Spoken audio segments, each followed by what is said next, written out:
सैयदना हज़रत यूनुस अलैहिस्सलाम एक अजीम और करीम नबी थे। इनका किस्सा कुरान करीम में एक अनोखा किस्सा है।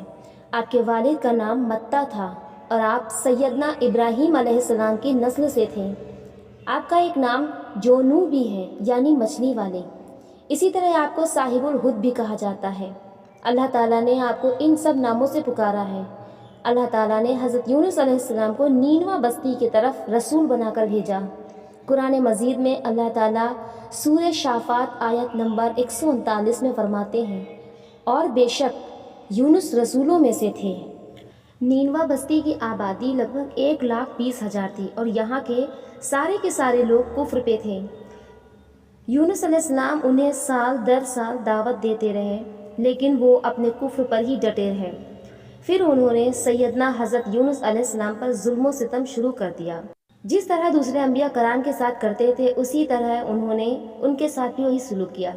आखिर आपने अपने कौम को अल्लाह के अजाब से आगाह करते हुए ऐलान फरमा दिया कि फुला दिन तुम पर आज़ाब आ जाएगा। फिर खुद गुस्से की हालत में उस बस्ती से निकल गए, जबकि अल्लाह ताला ने उन्हें मुतय्यन दिन की मोहलत देने की इजाज़त दी थी, लेकिन इस बस्ती से निकल जाने का हुक्म नहीं दिया था। जब आपने उन्हें ये मोहलत सुनाई तो खुद गुस्से की हालत में बस्ती से निकले और समंदर की तरफ चल दिए। सूरह अंबिया आयत 87 में अल्लाह ताला फरमाते हैं, मछली वाले को याद करो जबकि वो गुस्से से चल दिया और ख्याल किया कि हम उसे न पकड़ सकेंगे। उन्हीं दिनों में अज़ाब इलाही के कुछ अलामात नीनवा बस्ती पर जाहिर होना शुरू हो गए। एक बहुत बड़ा स्याह काला बादल उनकी तरफ बढ़ने लगा। इस बादल में आग के शोले दिखाई देने लगे। उन लोगों ने ये बादल उन मुतय्यन दिनों में से पहले ही दिन देख लिया। उसको देखते ही वो समझ गए कि जिस तरह सैयदना यूनुस अलैहिस्सलाम ने उन्हें आगाह किया था, ये अजाब उन पर नाजिल होकर रहेगा। और जो अजाब सैयदना लूत अलैहिस्सलाम की कौम पर आया था, वो उसके बारे में अच्छी तरह जानते थे। वो बस्ती उनकी बस्ती के करीब ही थी, इसलिए वो डर गए। उनके सरदार जमा हुए और कहने लगे, जैसे तुमसे पहले लोगों पर अजाब उतरा करते थे, तुम पर भी ये नाजिल होकर रहेगा। जल्दी करो, सब जमा हो जाओ।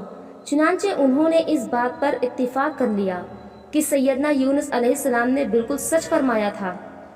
अल्लाह की कसम, ये बिल्कुल वही अजाब है। तुम अल्लाह के अजाब से निजात नहीं पा सकोगे। बस्ती पर अजाब की अलामत देखकर सब परेशान हो गए और उनके सरदार कहने लगे, इससे बचने की एक ही सूरत है कि तुम ईमान ले आओ और तौबा कर लो। इस तरह वो सब के सब ईमान ले आए, लेकिन हज़रत सैयदना यूनुस अलैहिस्सलाम वहाँ मौजूद नहीं थे। उनकी अदम मौजूदगी में ये सब के सब यानी 1,20,000 अफराद ईमान ले आए। उन्होंने पैबंद लगे कपड़े पहने और अल्लाह के हुजूर आजिज़ी, इंकसारी और आहोजारी शुरू कर दी। रोने लगे, अल्लाह से बख्शिश मांगने लगे। फिर इसी हालत ज़ार में बाहर खुले मैदान की तरफ निकल आए। इनके सरदारों ने सबको अलग अलग कर दिया, यहाँ तक कि माँ और बेटे को भी जुदा कर दिया। सब अपनी अपनी जगह पर, यानी माँ अपनी जगह और बेटा अपनी जगह पर आहोजारी करने लगे ताकि उन पर रहमत नाजिल हो जाए। ये अजाब 3 दिनों तक उनके सरों पर मंडराता रहा और ये लोग भी मुसलसल आहोजारी करते रहेंगे, अपनी आजिज़ी जाहिर करते रहे, माफ़िया मांगते रहे। आखिरकार अल्लाह ताला ने उन पर रहमो करम फरमा दिया और अजाब को उनसे फेर दिया।